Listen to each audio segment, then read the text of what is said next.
धनंजय सेठ की कथा। सूत जी बोली, हे परम आस्तिक ऋषियों, मैं देख रहा हूं कि आपकी रुचि विश्वकर्मा के नाना प्रकार के चरित्रों को श्रवण करने में अधिकाधिक बढ़ती जा रही है। इसलिए मैं आपको एक कथा और सुनाता हूं, जिससे आपको ज्ञात होगा कि प्रभु अपने भक्तों को समय समय पर किस प्रकार से शिक्षा देते हैं और कैसे उनका मन सांसारिक मोह से विमुख कर अपनी ओर उन्मुख करते हैं। बहुत प्राचीन काल की बात है। उज्जैनी नगर में एक अत्यंत धर्मात्मा, उदार एवं सत्यपरायण श्रेष्ठी निवास करता था। वे जितना उदार था उतना ही भगवान का भक्त था। उसके धन का अधिकांश भाग धार्मिक कार्यों में तथा निर्धन, अपंग एवं दरिद्रों की सेवा में व्यय होता था। कोई भी सार्वजनिक धर्मार्थ कार्य ऐसा ना था जिसमें वह दिल खोलकर दान ना देता हो। उसके वाणिज्य व्यवसाय का अधिकांश लाभ इन शुभ कार्यों में ही व्यय होता था। शेष धन वह अपने मित्रों एवं संबंधियों के आदर सत्कार पर व्यय करता था। उसके मित्र भी सेठ की उदारता का जी भरकर लाभ उठाते थे। जब भी उन्हें अवसर मिलता, वे धनंजय सेठ के पास आकर 1,00,000 2 लाख स्वर्ण मुद्राएं ऋण के नाम पर ले जाते थे और उन्हें अपने व्यापार में लगा देते। ऐसा करने से उनके व्यापारिक लाभ में दिन दूनी रात चौगनी वृद्धि होती। इसका परिणाम यह हुआ कि उनमें से अनेक व्यापारी धनंजय से भी अधिक धनी, संपन्न तथा प्रतिष्ठित हो गए। फिर भी वे ऋण के रूप में ली हुई स्वर्ण मुद्राएं लौटाने का नाम ना लेते। इसके विपरीत जब उन्हें अवसर मिलता, वे किसी न किसी बहाने उससे और अधिक धनराशि वसूल करके ले जाते। धनंजय तो ना कहना जानता ही ना था। उसे तो किसी की आवश्यकता की पूर्ति के लिए अपने सामने की परोसी हुई थाली भी दे डालने में संकोच ना होता। परिणाम यह हुआ कि उसके पास केवल इतना धन शेष रहता जिससे वह एक साधारण व्यक्ति की भांति अपना जीवन निर्वाह कर सकता। जिस सेठ का कोष मणि माणिक्य एवं स्वर्ण मुद्राओं से भरा रहता था, अब वह लगभग खाली रहने लगा।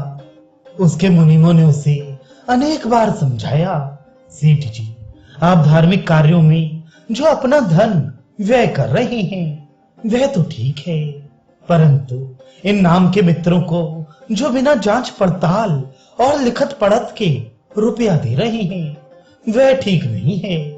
ये लोग आपकी उदारता का अनुचित लाभ उठा रहे हैं। वे आपके सच्चे मित्र नहीं, स्वार्थी हैं। मुनीमों के परामर्श का सेठ पर कोई प्रभाव ना पड़ता।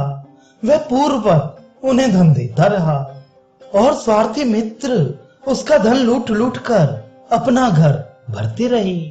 इससे सेठ की दैनिक आवश्यकताओं की पूर्ति में तो अड़चन आने ही लगी।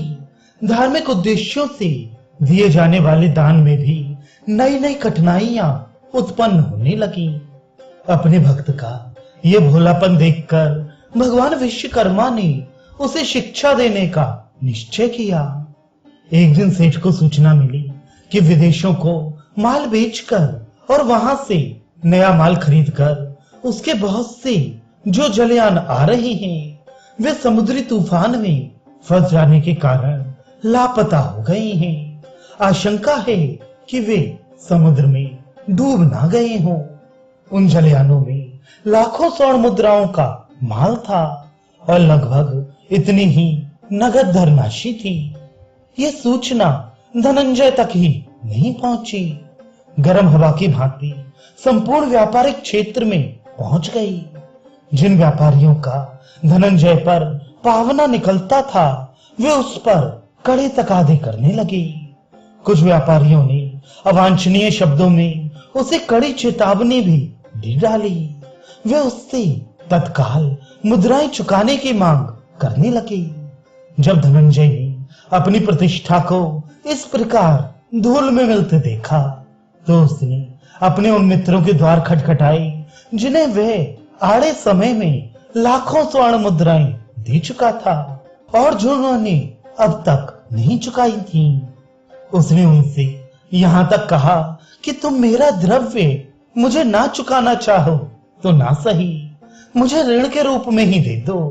मेरी आर्थिक दशा सुधरते ही वह मैं तुम्हें ब्याज सहित चुका दूंगा। परंतु किसी ने भी इस बुरे वक्त में उसकी सहायता करना स्वीकार नहीं किया। कोई ना कोई बहाना बना दिया, किसी ने कोई बहाना बना दिया और किसी ने कोई। बहुत से मित्रों ने तो उससे मिलना भी अस्वीकार कर दिया। उसके स्वामी भक्त मुनियों ने सेठ की कुछ सहायता करनी चाहिए, परंतु वे बेचारे कितनी धनराशि दे सकते थे। अतएव धनंजय ने उनकी सहायता लेना अस्वीकार कर दिया। उसका मन इतना दुखी हुआ कि वह घर बार छोड़कर जंगल की ओर निकल पड़ा। बहुत दिन तक वह अपने स्वार्थी मित्रों के विषय में सोचता रहा। वन में वह जिधर भी निकल पड़ता और सुस्ताने के लिए जहां भी बैठता, उसके मस्तिष्क में स्वार्थी मित्रों की करतूतें घुमड़ने लगती। वह सोचता, यह संसार कितना स्वार्थी है, इसके लिए मैंने क्या नहीं किया और उसने मुझे ऐसा प्रतिदान दिया। अपने घर पर रहते हुए प्रतिदिन नियम पूर्वक भगवान विश्वकर्मा का भजन पूजन किया करता था, परंतु जिस दिन से उसने अपने मित्रों की स्वार्थपरता देखी, उसका मन उचाट हो गया। उसने एक दिन भी प्रभु का नाम स्मरण नहीं किया। वह अर्ध विक्षिप्त सा होकर इधर उधर भटकने लगा। वन में एक दिन इसी प्रकार भटकता हुआ वह गुफा के द्वार पर जा पहुंचा। वहां महर्षि लोमश समाधि लगाए तपस्या में लीन बैठे थे। वर्षों की विकट तपस्या के कारण उनके शरीर और मुखमंडल पर बड़े बड़े बाल उग आए थे। उनके बीच में से उनकी बंद आंखें और छोटे छोटे केश मंडित हाथ दिखाई दे रहे थे। लोमश ऋषि को देखकर धनंजय ने सोचा कि यह कोई वन पशु है जो इस गुफा में आकर विश्राम कर रहा है। उसके मन में यह जानने की उत्कंठा जागृत हुई कि यह कौन सा पशु है। उसने सोचा कि इसके पास जाकर इस पशु के विषय में अधिक ज्ञान प्राप्त करना चाहिए।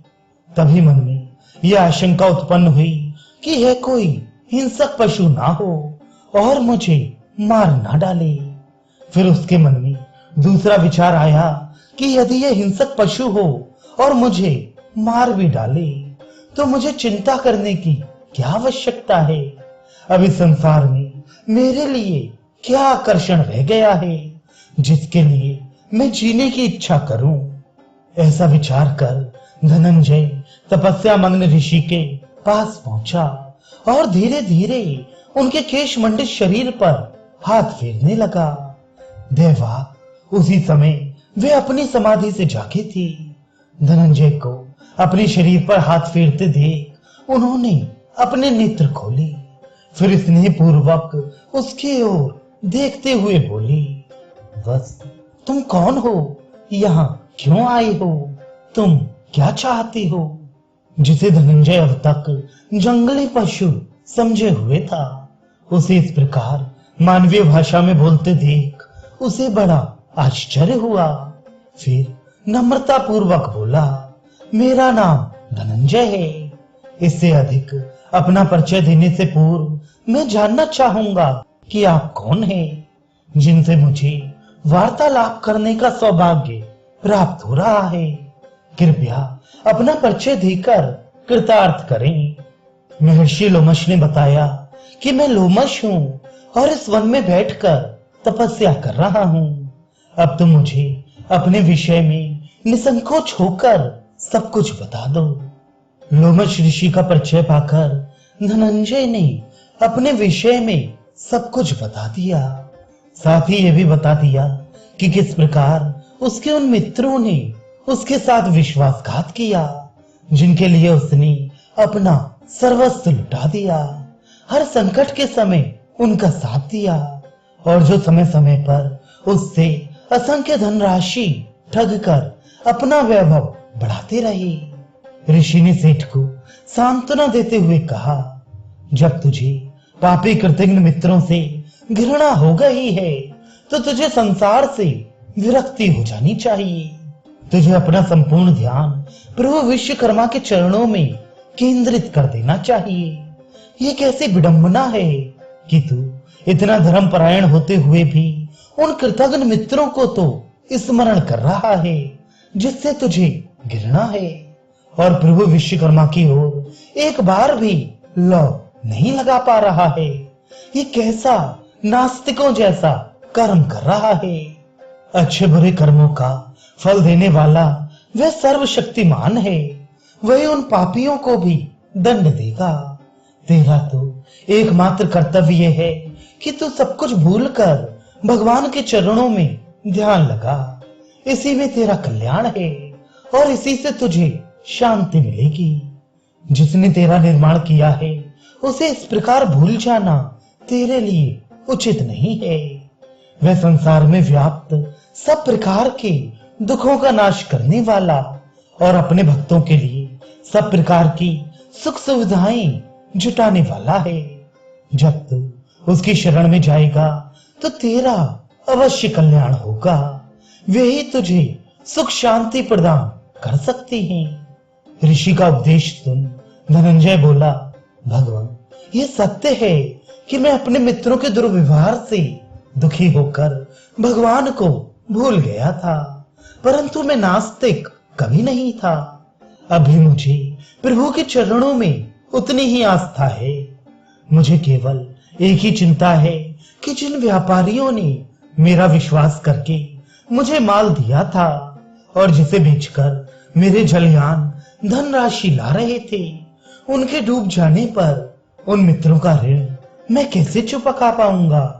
महर्षि लोमश बोली, धनंजय तेरी यही चिंता बता रही है कि तेरी आस्तिकता डगमगा गई। तुझे प्रभु की अगाध शक्ति में विश्वास नहीं रह गया। अरे मूर्ख, तेरी चिंता तू अपने ऊपर लादे हुए क्यों घूमता है। भगवान के चरणों में विश्वास रख, वे ही तुझे ऋण मुक्त करेंगे। भक्त की चिंता को दूर करना भगवान का काम है। तू सब कुछ भूलकर केवल उनकी भक्ति कर, वे स्वयं कोई युक्ति निकालेंगे। जा पूरी श्रद्धा और निष्ठा के साथ भगवान विश्वकर्मा का भजन कर।